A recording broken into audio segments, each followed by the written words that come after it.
నేను ఈ చిన్న డివైస్‌తోని దగ్గర దగ్గర 5000ని సేవ్ చేశా. ఎలా అంటే నేను రీసెంట్‌గా అనంతగిరి హిల్స్‌కి రైడ్ ఏసినప్పుడు అక్కడ నా మొబైల్‌కి ఛార్జింగ్ పెట్టుకోవడానికి అండ్ నా కెమెరాకి ఛార్జ్ ఇవ్వడానికి, ఛార్జ్ చేయడానికి అసలకి నాకక్కడ పవర్ సోర్స్ అనేదే లేదు. సో, ఫస్ట్ టైమ్ నా మొబైల్ అనేది స్విచ్ ఆఫ్ అవ్వడము ఛార్జింగ్ లేక. నేను ఆ రోజు డిసైడ్ అయినా పవర్ బ్యాంక్ తీసుకుందామని. ఇంటికొచ్చినాక నేను ఒక పవర్ బ్యాంక్ కొందామని నేను ఆన్‌లైన్‌లో చూసాను. వాటి కాస్ట్ చూసాక నాకైతే దిమ్మ తిరిగిపోయింది. చాలా ఎక్స్‌పెన్సివ్ ఉన్నాయి వాటి కాస్ట్ అయితే. జనరల్‌గా నేను చూసిందైతే 50,000 ఎంఏహెచ్ పవర్ బ్యాంక్. ఎందుకంటే ఎవరైతే మోటో వ్లాగర్స్ అండ్ రైడర్స్ ఉంటారో వాళ్ళకైతే పవర్ బ్యాంక్ అయితే ఖచ్చితంగా కావాలి. ఎందుకంటే మన ఫోన్‌లో మన యాక్షన్ కెమెరాస్‌లో కంటిన్యూయస్ వీడియోస్ రికార్డ్ చేసుకుంటాం కాబట్టి బ్యాటరీ అనేది తొందరగా డ్రైన్ అవుతుంది. అందుకోసమే నేను బైక్ ఛార్జర్ అయితే తీసుకున్నాను. దీని కాస్ట్ వచ్చేసి మనకి 500 చేంజ్ ఉంది ప్రెజెంట్ అయితే.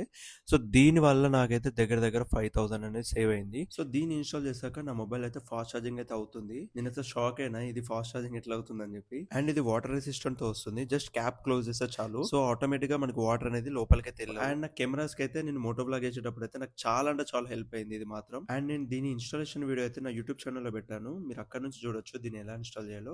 అండ్ ఇన్‌స్టాగ్రామ్ లో కూడా నేను దీని ప్రొడక్ట్ లింక్ అనేది నా పోస్ట్ కిందనే ట్యాగ్ చేస్తాను. ఈ వీడియో మీకు యూస్ఫుల్ గా ఉంటే జస్ట్ లైక్ చేయండి. Thank you.